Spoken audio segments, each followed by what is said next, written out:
నమస్కారం. గల్ఫ్ దేశాల్లోని తాజా విశేషాలతో మీ ముందుకు వచ్చింది మన ప్రవాస మిత్ర.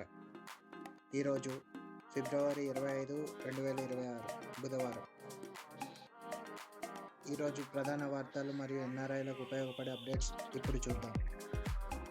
Main headlines. ప్రధాన గల్ఫ్ దేశాల చారిత్రక ఒప్పందం. భారతదేశం మరియు గల్ఫ్ కోఆపరేటివ్ కౌన్సిల్ జీసీసీ మధ్య స్వేచ్ఛా వాణిజ్య ఒప్పందం చర్యలు తుది దశకు చేరుకున్నాయి. కేంద్ర మంత్రి పీయూష్ గోయల్ మరియు గల్ఫ్ ప్రతినిధుల మధ్య జరిగిన తాజా భేటీలో కీలక నిర్ణయాలు తీసుకున్నారు. దీనివల్ల గల్ఫ్లో నివసిస్తున్న 1 కోటి మందికి పైగా భారతీయులకు, ముఖ్యంగా వ్యాపారస్తులకు మరియు ఎగుమతిదారులకు భారీ ప్రయోజనాలు కలగనున్నాయి. రంజాన్ 2026 విమాన ప్రయాణికులకు ఆఫర్లు.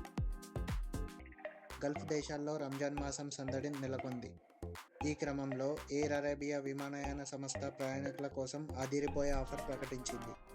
మీరు ఫిబ్రవరి 25 లోపు టికెట్లు బుక్ చేసుకుంటే మార్చి 25 నుండి జూన్ మధ్యలో చేసే ప్రయాణాలపై 40% వరకు రాయితీ లభిస్తుంది.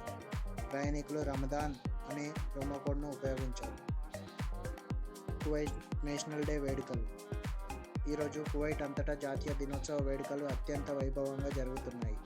భారత్ మరియు కువైట్ మధ్య ఉన్న దౌత్య సంబంధాలను గుర్తు చేస్తూ భారత ప్రభుత్వం శుభాకాంక్షలు తెలిపింది. కువైట్లో ఉన్న ప్రవాస భారతీయులు కూడా ఈ వేడుకల్లో ఉత్సాహంగా పాల్గొంటున్నారు. ఇవి కాకుండా ఇతర ముఖ్యమైన అప్డేట్స్ చూద్దాం. సౌదీ అరేబియాలో భారత బ్రాండ్ల విస్తరణ వేగవంతమైంది. మరిన్ని కొత్త కంపెనీలు అక్కడ కార్యకలాపాలు తెరిచేందుకు ఒప్పందాలు చేసుకున్నాయి. నెక్స్ట్ అప్డేట్ యూఏకి సంబంధించి. యూఏఈ గల్ఫ్ యువత కోసం నో ఇండియా ప్రోగ్రామ్ 2026 ప్రారంభమైంది. భారత సంస్కృతిని తెలుసుకునేందుకు ఇది గొప్ప అవకాశం.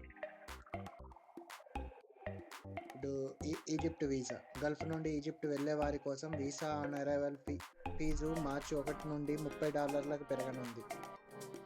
భారత బడ్జెట్ ప్రభావం. ఎన్ఆర్ఐలు భారత్ వచ్చేటప్పుడు తెచ్చే వ్యక్తిగత సామాగ్రి పర్సనల్ బ్యాగేజ్ లిమిట్ 75,000కు పెంచబడుతుంది. ఇవి ఈనాటి గల్ఫ్ దేశాల ప్రధాన వార్తలు. గల్ఫ్ దేశాల్లోని తాజా సమాచారం మరియు ఎన్ఆర్ఐలకు సంబంధించి మరిన్ని అప్డేట్స్ కోసం మా ఛానల్ని వెంటనే సబ్స్క్రైబ్ చేసుకోండి. ఈ సమాచారం మీ మిత్రులకు ఉపయోగపడుతుంది అనుకుంటే తప్పకుండా షేర్ చేయండి. మళ్ళీ రేపటి వార్తల్లో కలుద్దాం. సెలవు.